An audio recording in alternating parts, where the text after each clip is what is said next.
It was the morning of May 2025 in downtown Chicago. The air was heavy and still, thick with the heat of early summer. Yet, the streets were slowly filling with people, not just a crowd, but a gathering of hearts on the edge of breaking. They had lost too much for too long, and still, in their eyes, there was a spark, a stubborn glimmer of hope. They had one mission: justice. Among the crowd stood 17-year-old Lila Matthews, her chestnut brown hair tied in a loose braid, wearing a crisp white t-shirt and faded jeans. In her hands, she held a simple poster-board sign that read in bold black letters: "We are one." Lila's eyes were tired but fierce, the kind of gaze that came from grief matured into purpose. 3 years earlier, her mother, Meredith Matthews, one of Chicago's most respected human rights attorneys, had been fatally shot while defending a wrongly accused black teenager. That day had cracked Lila's world in half. Since then, justice had not just been a word to her. It was her calling. By Lila's side stood her grandmother, Evelyn Matthews, a 70-year-old civil rights activist who had marched in the 1960s in Selma. Her back was slightly hunched now, but her spirit stood tall. Evelyn squeezed Lila's hand, her wrinkled fingers gently tracing the edges of the poster where Meredith's faded photo was taped. Evelyn's eyes shimmered, not just with grief, but with unshakable pride. The protest around them swelled. Voices rose, banners waved, and feet pounded the hot pavement in rhythm.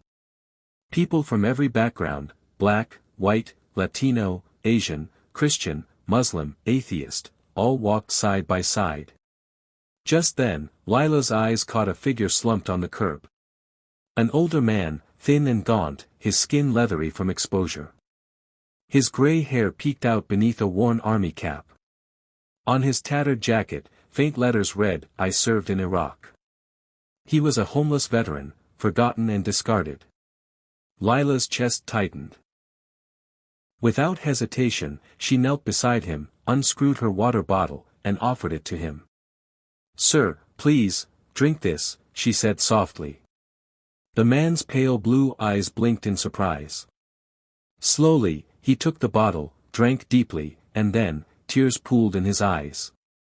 His voice cracked. "No one has looked me in the eye in weeks. Thank you, young lady." Evelyn quietly removed her light scarf and draped it over his shoulders. A few nearby protesters paused, watching.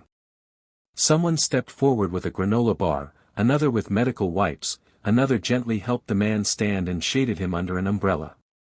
That small gesture, a ripple, spread across the crowd. Lila stepped onto the back of a park bench and raised her voice. "We are here asking for justice, but let's remember, justice starts with kindness. Let's take care of each other right here, right now." By the end of the day, what had started as a protest had transformed into something more powerful. The phrase, "one voice, one hope," became a movement. Volunteers fanned across Chicago, handing out food to the homeless, driving sick neighbors to hospitals, listening to lonely elders in nursing homes. Within days, Lila's act of kindness went viral. CNN, MSNBC, and NPR ran clips of her kneeling beside the veteran. Social media exploded with the hashtag One Voice One Hope. Teenagers from New York to Los Angeles printed T-shirts, made posters, and organized food drives. But that wasn't the end of the story. A few weeks later, one quiet evening, a knock echoed on the Matthews' small apartment door. Lila opened it to find a middle-aged man in worn jeans and a flannel shirt, holding an envelope in his trembling hand. His eyes were clear and gentle. "Ma'am, my name is Daniel Jacobs. I'm the man you gave water to that day." His voice broke. "You saved my life. That day, I was ready to give up. But you reminded me of something I'd forgotten: people care." He handed Lila the envelope. Inside was a letter, and a check for $500,000. The letter read, "This is my entire pension from the Army. I want you to use it for your movement, for kindness, for justice, for humanity. You gave me a reason to live. Now, let me help others too. Tears streamed down Lila's face. That moment, that man, proved to her that her mother's legacy had not been lost. Her mother had always told her, Lila, when you stand up for others, the world stands up with you. The ripple kept growing. By 2026, One Voice, One Hope had become a national organization with chapters in every major city in America. And that same year, Lila Matthews was awarded the Presidential Medal of Freedom. At the ceremony, the President of the United States said, Lila taught us that revolutions don't always start with protests, they begin with a bottle of water, a touch of kindness, a hand held out in love. When Lila stepped up to the microphone, dressed in her simple jeans and t-shirt, her voice was steady. We are one people. When we lift each other up, we all rise.